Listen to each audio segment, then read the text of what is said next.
அரிமா மாவட்டம் 3241F சார்பாக பொங்கல் விழா கொண்டாட்டம். பொங்கல் விழாவின் சிறப்பாக பண்டிகைகளால் நமக்கு திண்டாட்டமா அல்லது கொண்டாட்டமா என்ற தலைப்பில் பட்டிமன்றம் நடைபெற்றது. இந்த சிறப்பு பட்டிமன்றத்தின் நடுவராக மாவட்டத்தின் கவிஞர் சிந்தை வாசன் அவர்கள் சிறப்பாக வழிநடத்தினார். இந்த மரியாதைக்குரிய ஜனார்தன் அவர்கள் கொண்டாட்டமே என்று பேச வருகிறார். அரங்கம் நிறைந்த உங்கள் வாழ்த்துக்களோடு.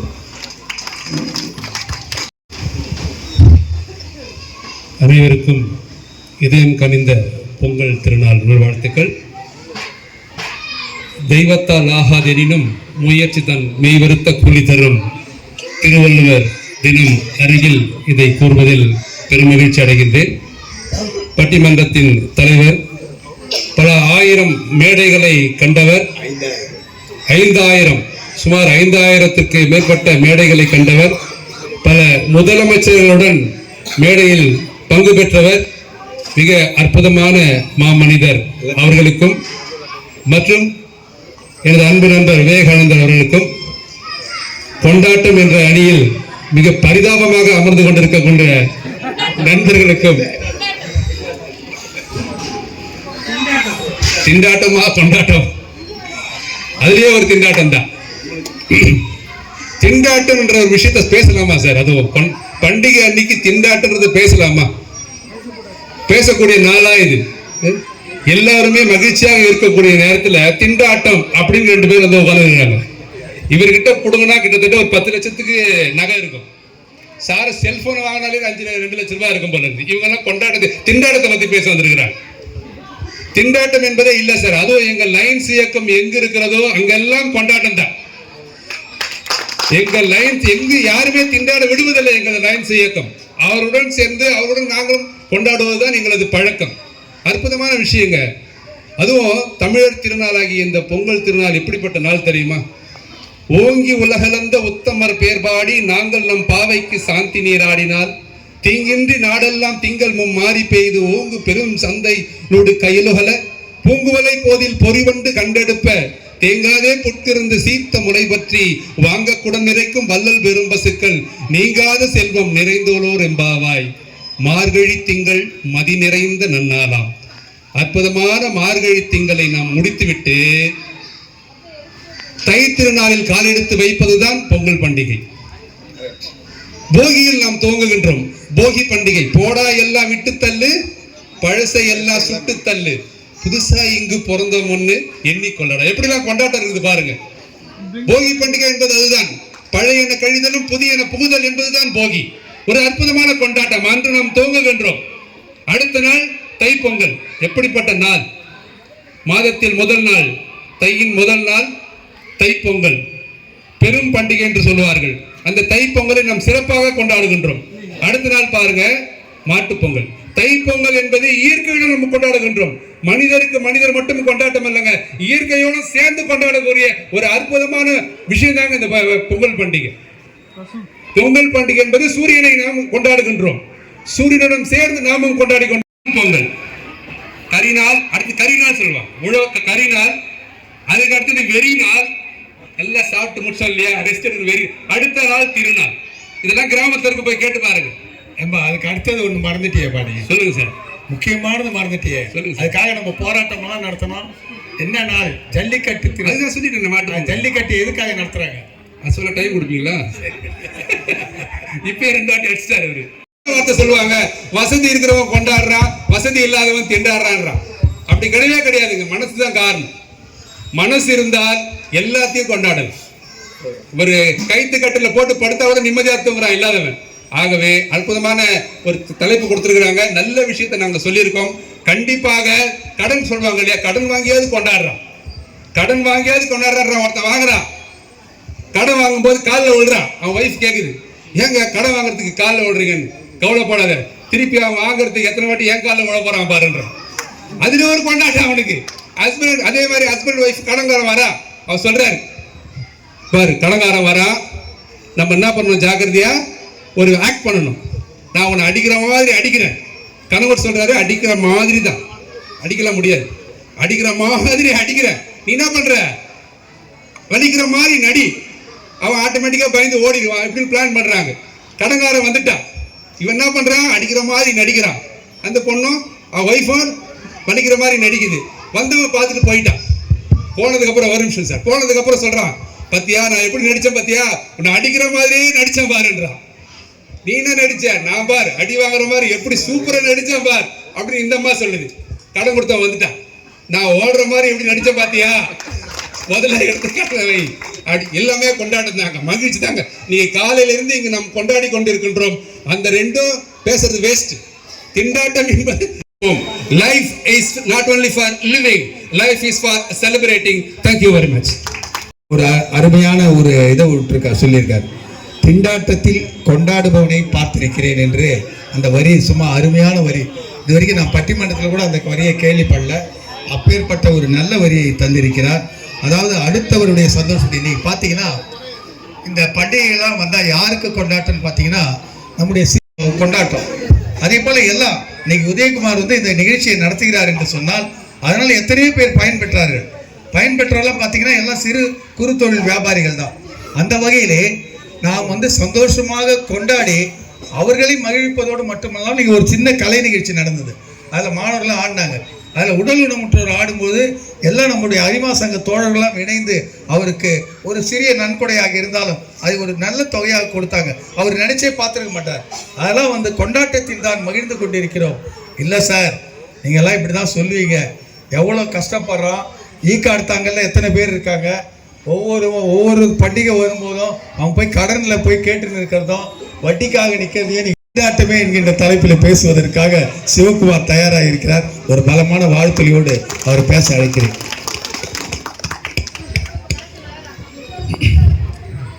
எனக்கு வாழ்வளித்த தாய் தந்தையை வணங்கி பேச வாய்ப்பளித்த அரிமா நிர்வாகிகளுக்கும் அரிமா நண்பர்களுக்கும் மற்றும் பண்டிகை என்றாலே திண்டாட்டமே என்பதை நன்கு உணர்ந்த நடுவர் உட்பட உங்கள் அனைவருக்கும் எனது பொன்னான வணக்கத்தையும் மதிப்பான புத்தாண்டு பொங்கல் வாழ்த்தையும் தெரிவித்துக் கொண்டு என் உரையை தொடங்குகிறேன். பண்டிகை என்றால் கொண்டாட்டமா திண்டாட்டமா? நல்ல அருமையான தலைப்புங்க. இங்கே இருக்கவங்க எல்லாருக்கும் தெரியும், நம்ம நடுத்தர ஃபேமிலி. திண்டாட்டன்றது எந்த அளவுக்கு ஒரு முக்கியமான விஷயன்றது எல்லாருக்குமே தெரியும். பண்டிகைன்னு ஒன்று ஆரம்பிச்சிட்டாலே ஃபஸ்ட்டு நம்ம வீட்டில் துணி எடுக்கிற விஷயத்தை பற்றி தான் பேசுவோம். இந்த துணி எடுக்கணுன்னா நம்ம வீட்டில் ஃபஸ்ட்டு ஒரு மிளகா பட்டாசு வெடிக்கும். அது எப்படின்னா பசங்க மூலயமா ஒய்ஃப் என்ன பண்ணுவோம், அப்பா கிட்ட போய் சொல்லு துணி எடுக்கணும். அதுக்கப்புறமா டைம் பாம்பு அணுகுண்டு அதெல்லாம் இருக்குது. ஸோ பசங்க கேட்பாங்க துணி எடுக்கிறதுக்கு போனோம், என்ன டேடி அப்படின்னு. சரி என்ன பண்ணுறது, பண்டிகை ஆச்சு, திண்டாடி தானே ஆகணும். சரின்னு கூப்பிட்டு டி நகர் போவோம். டி நகர் நீங்கள் துணி எடுக்க போனீங்கன்னா கூட்டத்தில் கடைக்கு போக தேவையில்லை, அவனுங்களாம் தள்ளின்னு போய் கடவுளில் விட்டுருவானுங்க. ஆமாம், கடவுளில் போகிறோம், பொண்டாட்டி பின்னாடியே கடவுளில் போகிறேன். போயிட்டே இருக்கும்போது ஒருத்தன் வாயில் ப்ரெஷ்ஷோட கையில் பக்கெட்டோட வரான். என்ன சார் எங்கே இப்போ பொண்டாட்டி கூட பின்னாடி போகிறீங்க கடைக்கு அப்படின்னு. இல்லை சார் துணி எடுக்க வந்திருக்கோம், துணி எடுக்க போகிறோம். நான் 2 நாள் ஆச்சு பாருங்கள், கையில் ப்ரெஷ்ஷோட பக்கெட்டோட இருக்கேன். அங்கே உள்ளே உட்காந்துருக்காரு. அவர் பார்த்தீங்கன்னா புளியோதரையும் சப்பாத்தியும் கையில் வச்சுட்டு இருக்காரு. சார் நான் 4 நாள் ஆச்சு சார், என் ஒய்ஃப்லாம் துணி எடுத்துகிட்டு இருக்காங்க, நான் வெயிட் பண்ணிட்டு இருக்கேன். எனக்கு பக்குன்னுச்சு. அடக்கடவுளை, இவனுங்களாம் வசதியானவங்க போல இருக்கு. ஒய்ஃபை உள்ளே அமைச்சிட்டு வெளில வெயிட் பண்ணிட்டு இருக்காங்க. எவ்வளோ வேணாலும் பில் வந்தால் பார்த்துப்பாங்க போல. நமக்கு அப்படி தாங்காது. நம்ம நடுத்தர ஃபேமிலி, ஒய்ஃபு பின்னாடியே உள்ளே போகிறோம். போனவுடனே ஒய்ஃபு கடகடன்னு ஒரு 1000 ரூபாயில் 2 புடவை எடுத்தான். எனக்கு ரொம்ப சந்தோஷம். பரவாயில்ல, நம்ம கஷ்டத்தை புரிஞ்சுக்கிட்டு 1000 ரூபாயில் புடவை எடுக்கிறாங்க, ரொம்ப சந்தோஷமாக இருக்குது அப்படின்னு.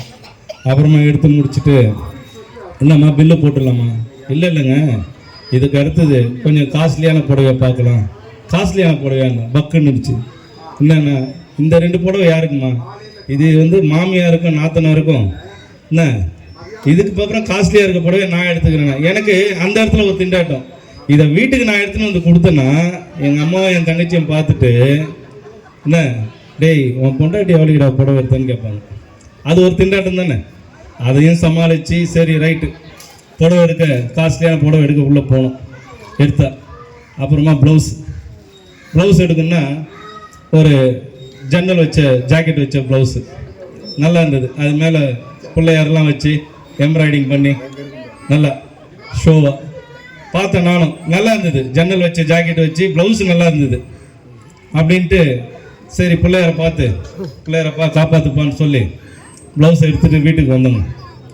வீட்டுக்கு வந்து எடுத்து நம்ம வந்து புடவை எடுத்து துணி எடுத்து கஷ்டப்பட்டு வாங்கி கொடுத்த துணியை நடுவர் வீட்டுக்கு வந்து போடும்போது கூட நம்மளை கேட்க மாட்டாங்க. ஏற்ற விட்டு அக்கா கிட்ட போய் கேட்பாங்க, துணி நல்லா இருக்குதா? ஏன்னா நம்ம ஒழுங்காக சொல்ல மாட்டோம்ல. ஏன்னா திண்டாடி வாங்கி கொடுக்குறோன்றதை அவங்க புரிஞ்சுக்கிட்டு நம்ம பற்றி கேட்குறாங்க. வைத்தறிச்சல் இருக்கிறோமே. ஆமாம், அதான் திண்டாட்டத்தில் இருக்கமே. அந்த மாதிரி ஒரு சூழ்நிலையை உருவாக்கி புடையை போட்டு கட்டிக்கிட்டு வந்து நிற்கும் போது கூட நீங்கள் கரெக்டாக பதில் சொல்லணும். என்ன எப்படி இருக்குன்னா நல்லா இருக்குன்னா கூட நல்லா இருக்குன்னு சொன்னா கூட அது கூட நல்லா இருக்குன்னு நீங்கள் சொன்னீங்கன்னா கூட நல்லா இருக்குன்னு அதை புரிஞ்சிக்க மாட்டாங்க. அதையும் கொஞ்சம் சிறப்பாக சொல்லணும். இல்லை அந்த காலத்து சரோஜா தேவி மாதிரி இருக்குன்னு சொன்னீங்கன்னா அதுவும் கஷ்டம். இல்லைம்மா அம்பிகா ராதா மாதிரி இருக்குனாலும் அதுவும் கஷ்டம். சரி, இந்த காலத்தில் கீர்த்தி சுரேஷ் மாதிரி இருக்குனாலும் எனக்கு 49 வயசு ஆகுது, என்ன கீர்த்தி சுரேஷான்னு கேட்பாங்க. ஸோ நல்லா இருக்குன்னு சொல்லாமல் தங்கமே நீ எப்படி வந்தியோ அதே மாதிரி இருக்குமா அப்படின்னு சொல்லிட்டா நல்லது. நீங்கள் மாற்றி சொன்னீங்கன்னா அவங்க சிங்கமாயிடுவாங்க, நீங்கள் அசிங்கமாயிடுவீங்க. ஸோ இதெல்லாம் புரிஞ்சுக்கிட்டு இவங்களை நம்ம பாதுகாத்து வரணும். இப்போது நம்ம ஜனார்த்தன சார் சொன்னார், லைன்ஸுக்கு வந்தால் கொண்டாட்டங்க. ஆமாம், கொண்டாட்டம் தான், நான் இல்லைன்னு சொல்லலை. ஆனால் ஒரு கொண்டாட்டம் உருவாகிறதுக்கு ஏற்படுற திண்டாட்டம் இருக்குது. அது நம்ம அண்ணன் மணிலால் கேட்கணும். கேட்டால் அவருக்கு தெரியும். இந்த விழா நடக்கிறதுக்கு, இந்த கொண்டாட்டம் நடக்கிறதுக்கு எவ்வளோ திண்டாட்டம் நடந்ததுன்ட்டு நம்ம உதயகுமார் சாரையும் அண்ணன் மணிலால் அவர்களையும் கேட்டால் நல்லா விளக்கமாக சொல்லுவாங்க. அதை நீங்கள் கொஞ்சம் உணர்ந்துங்க. ஆமாம், அதே போல் நீங்கள் பேச இங்கே வந்திருக்கீங்க, கொண்டாட்டத்துக்கு பேச வந்திருக்கீங்க. எவ்வளோ பேமெண்ட் வாங்குனீங்க சொல்லுங்க நடுவர்? நீங்கள் எவ்வளோ வாங்கினீங்க? நீங்கள் எவ்வளோ வாங்கினீங்க? அப்போ கொண்டாட்டம்னு பேச வந்துட்டு பேமெண்ட் கூட வாங்காம திண்டாடி தான் இவங்க உட்காந்துட்டு இருக்காங்க. இவங்க எப்படி திண்டாட்டத்தை பற்றி நீங்கள் பேசுறீங்க சொல்லுங்க? லைன் மெம்பர், சர்வீஸ் செய்றீங்களா பாரு. ஸோ இந்த மாதிரி ஒரு சூழ்நிலைகளை உருவாக்கி கொடுக்கறது நமக்கு திண்டாட்டம் தாங்க. அதே போல் அடுத்ததாக ஒரு முக்கியமான விஷயம் சொல்லணும். என்னென்னா, நான் இவ்வளோ பேசிட்டு வீட்டுக்கு போவேன். எனக்கும் சோத்துக்கு திண்டாட்டம் தான் போனேன்னு வச்சுங்க. ஆனால் நான் கவலைப்பட மாட்டேன். ஏன்னா எனக்கு பக்கத்தில் எங்கள் அண்ணன் மணிலால் அவர்கள் வீடு இருக்குது, நேரம் வந்துடும். ஆனால் அவருக்கு திண்டாட்டம் ஆகிடும். அதுக்கு அக்கா லத்திகா அக்கா தான் பதில் சொல்லணும். சரிங்களா? இப்போ ஒரு விஷயம், ஒரே ஒரு விஷயம் நான் சின்னதாக சிம்பிளாக சொல்லி முடிச்சுக்கிறேன். ஒரு கொண்டாட்டம் என்கிற ஒரு அறையில் வெளிச்சம் வரணும்னா திண்டாட்டம் என்கிற தீக்குச்சி எரிந்தால் மட்டும்தான் அந்த அறைக்கு வெளிச்சம் வரும் என்பதை நீங்கள் அனைவரும் புரிந்து கொள்ள வேண்டும். கண்டிப்பா திண்டாட்டம் என்கிற தீக்குச்சி எரிந்தால்தான் கண்டிப்பா அந்த இடத்துல உங்களுக்கு கொண்டாட்டம் என்கிற வெளிச்சம் கண்டிப்பா கிடைக்கும். நிச்சயமா. ஆமா, இங்க உட்கார்ந்து அத்தனை பேரும் கேளுங்க.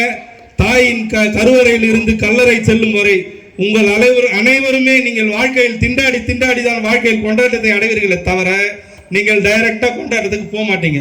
இதை நன்கு உணர்ந்துங்க. நம்ம எல்லாம் நம்ம எல்லாம் நடுத்தர வர்க்கத்தை சேர்ந்தவங்க.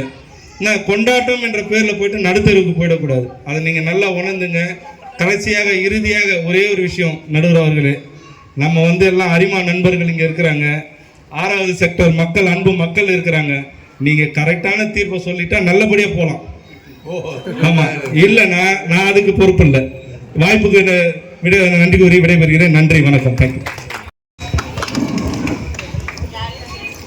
அனைவருக்கும் வணக்கம்.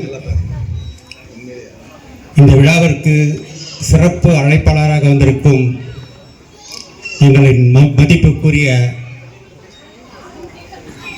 காவல்துறை ஆணையாளர் அண்ணன் ஸ்ரீகாந்த் அவர்களுக்கும், எங்களை வழிநடத்தி செல்லும் அண்ணன் மணிலால் அவர்களுக்கும், அருமையாக இந்த நிகழ்ச்சியை நடத்தி கொண்டிருக்கும் நடுவர் அவர்களுக்கும் வணங்கி இந்நிகழ்ச்சிக்குள் வருகிறேன். எல்லாரும் மகிழ்ச்சியா இருக்கிறீங்களா? எல்லாரும் மகிழ்ச்சியா இருக்கீங்களா? மகிழ்ச்சியா இருந்தாலே கொண்டாட்டம் தாங்க, இதுல சந்தேகமே இல்லை. மகிழ்ச்சியா இருந்தாலே கொண்டாட்டம் தான்.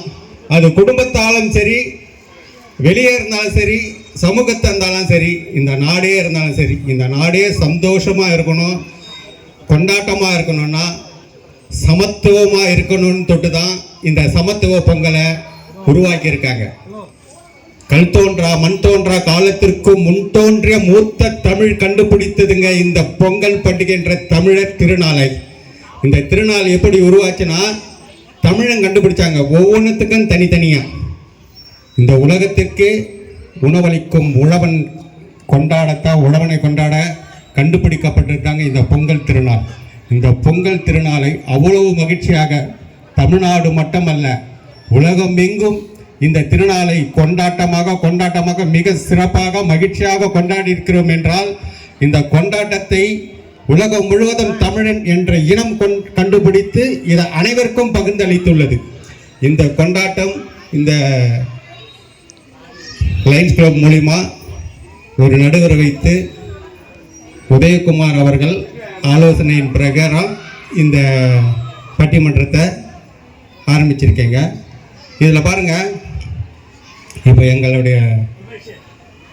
உறுப்பினர் ஒருத்தர் சொன்னார், கொண்டாட்டம் என்பது இது சாதாரண விஷயம் இல்லை. ஒவ்வொரு குடும்பத்திலையும் மகிழ்ச்சியோடு இருந்தால் தான் அந்த கொண்டாட்டத்தை மிக சிறப்பாக இருக்கும். நீங்கள் நம்பிக்கையோடு கையை நினைத்து உதய சூரியனை வணங்கினால் தமிழ்நாடே கொண்டாட்டமாக இருக்கும். எதிர்காலத்தில் நல்லா ஞாபகம் வச்சுங்க, கையை ஞாபகம் வச்சுங்க, உதய சூரியனை ஞாபகம் வச்சுங்க. இதை எல்லாத்தையும் நீங்கள் மனசை ஆதரவோடு இருந்தீங்கன்னா நீங்கள் எதிர்காலத்தில் தமிழ்நாடு கொண்டாட்டம் இருக்கும். இதை நீங்கள் மறந்துட்டீங்கன்னா தமிழ்நாடு கண்டிப்பாக திண்டாட்டமாயிடும். அதனால் இதை ஞாபகம் வச்சுங்க, கையை நினைத்து உதய சூரியனை நினைத்து நீங்கள் உங்கள் வாழ்க்கையில் இதுக்கு நம்பிக்கை வைத்து இதை செய்திகளானால் தமிழ்நாடு கொண்டாட்டம். எல்லோரும் பாராட்டுகின்ற வகையிலே விவேகானந்தன் அவர்கள் நிறைய கருத்துக்களை சொல்லியிருக்கிறார். ஆனால் ரசாக் அவர்கள் பேசுவதற்கு தயாராக இருக்கிறார். அவர் என்ன சொல்றாருன்னா, படிக்க தெரியாதவனுக்கு படிப்பு திண்டாட்டம், நடிக்க தெரியாதவனுக்கு நடிப்பு திண்டாட்டம், வாழ தெரியாதவனுக்கு வாழ்க்கை திண்டாட்டம், இதெல்லாம் இருக்கு சார். அவர் அழகாக விவேகானந்தன் நம்ம இவரும் அதாவது சிறப்பாக சொல்கிறாங்க. ஆனால் அதே கருத்துக்களை மாறி மாறி சொல்கிறது எனக்கு ரொம்ப வருத்தமாக இருக்குது. இன்றைக்கி நாட்டில் இருக்க நிலைமையை பார்த்தீங்கன்னா, ஒவ்வொரு பண்டிகையை நாம் நடத்துகின்ற பொழுது எனக்கு பார்த்தீங்கன்னா ரம்ஜான் வருது. எங்களுக்கு பண்டிகை, நீங்கள் இந்துக்கள் பண்டிகை மட்டும் நிறைய இல்லை, எங்களுக்கு அரங்கம் நிறைந்த உங்கள் வாழ்த்துக்களோடு. மதிப்பிற்கும் மரியாதைக்கும் உரிய அரிமா சங்கத்தின் அருமை சகோதரர் அருமை அண்ணன் மணிலால் அவர்களுக்கும், சிறப்பு விருந்தினராக வந்திருக்கின்ற காவல்துறை ஆய்வாளர் ஐயா அவர்களுக்கும், மற்றும் இந்த பட்டிமன்றத்தை சிறப்பாக நடத்தி கொண்டிருக்கின்ற நம்முடைய பட்டிமன்ற தலைவர் அவர்களுக்கும், கொண்டாட்டம் திண்டாட்டம் இதை பற்றி பேசுறதுக்காக என்னை அழைச்சதுக்கு அரிமா சங்கத்திற்கும் நம்முடைய 6வது செக்டார் குடியிருப்பாளர் சங்கத்திற்கும் என்னுடைய முதற்கண் நன்றியை தெரிவித்துக் கொள்கிறேன்.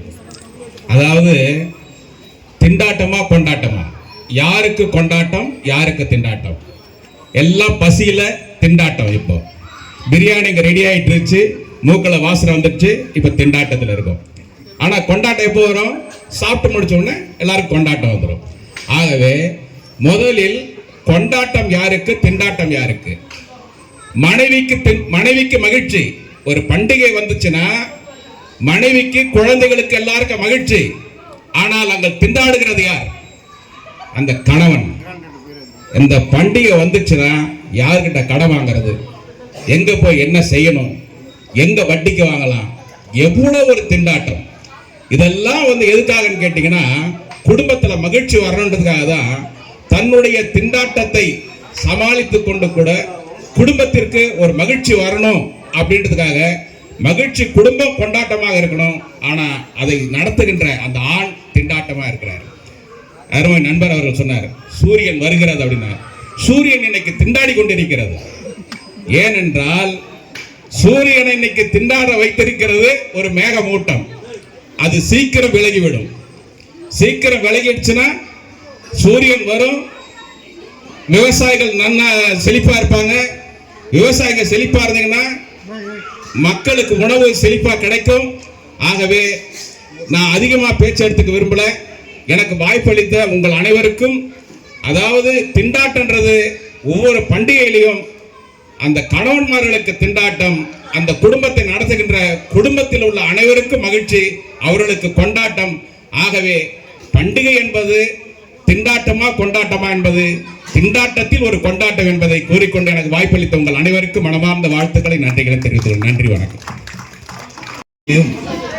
கொண்டாட்டம் என்ற அணியிலே சிறப்பாக பேசி அமர்ந்திருக்கின்ற இவர்களுக்கு நம்ம திண்டாட்டம் என்று பார்க்கின்ற பொழுது பார்த்தீங்கன்னா, பண்டிகைகள்லாம் நீங்கள் கேலண்டரில் பாருங்கள், அது வந்து ஒரு கலரில் போட்டிருப்பாங்க. என்ன கலர் சொல்லுங்கள் சிவா? சிவப்பு கலர். ஏன் சிவப்பு கலரில் போட்டிருக்காங்க? டேஞ்சர். பண்டிகை வந்தாலே நமக்கு செலவு அதிகம். ஆகவே திண்டாட்டம் என்கின்ற அணியிலே சொல்லுகின்ற நம்ம சிவா வந்து அதை சொல்லுவாருன்னு எதிர்பார்த்தேன். ஆனால் சிவா வந்து கொஞ்சம் வேறு மாதிரி போயிட்டாரு. ஆனாலும் சரியாக சப்ஜெக்டை பிடிச்சிட்டாரு. ஆகவே ரசாக் அவர் பேசுகின்ற பொழுது எல்லாத்தையும் அழகாக சொன்னார்.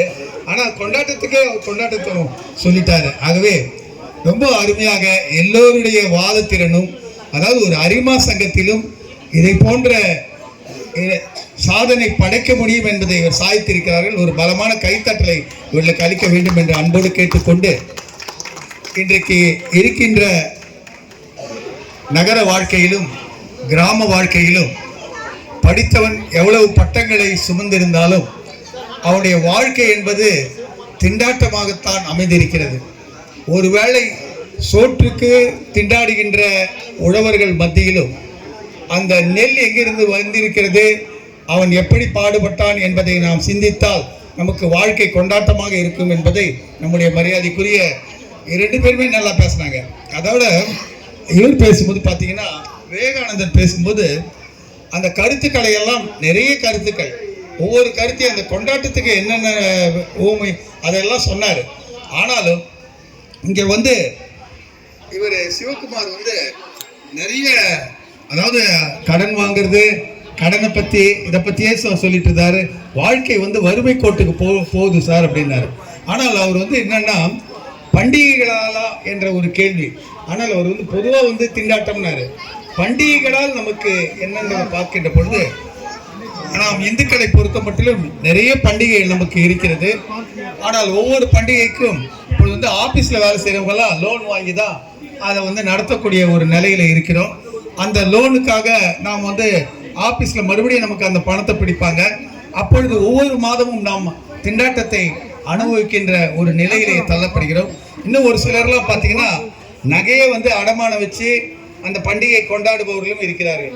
அதே போலாம் பார்க்கின்ற பொழுது இன்னைக்கு நடுத்தரம் வர்க்கத்துக்கு பல பண்டிகைகள் வந்தாலும் எல்லா பண்டிகையும் கொண்டாட முடியுமா என்பது இப்பொழுது இருக்கின்ற விலைவாசிக்கு ஒரு கேள்விக்குறி.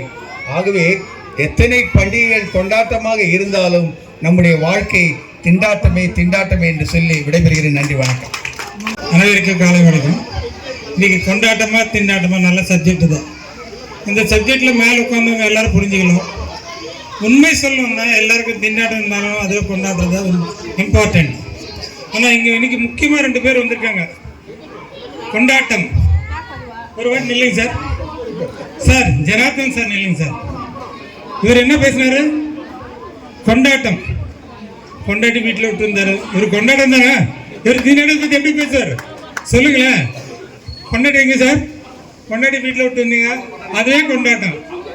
அங்கே கொண்டாடுறாங்க, நீங்கள் இங்கே. சார் சிவகுமார் சார் நீங்கள் நில்லுங்க சார். இவர் என்ன செஞ்சுட்டு பேசினாரு? திண்டாட்டம். இவர் என்ன பண்ணாரு? கொண்டாடி பின்னாடியே பரிசு எடுத்துன்னு போவாரு. அது திண்டாட்டம் இல்லாமல் எப்படி எங்க கொண்டாட முடியும்? பரிசு கொடுத்து அனுப்பிச்சா நம்ம கொண்டாடலாம். ஆனால் அதை விட்டுட்டு கொண்டாடி பின்னாடி பரிசு எடுத்து திண்டாடுறது கண்டிப்பாக நீங்கள் திண்டாடுதான் ஆகணும். பரிசு எப்போ நீங்கள் பின்னாடி போறீங்களோ திண்டாட்டம் தான்.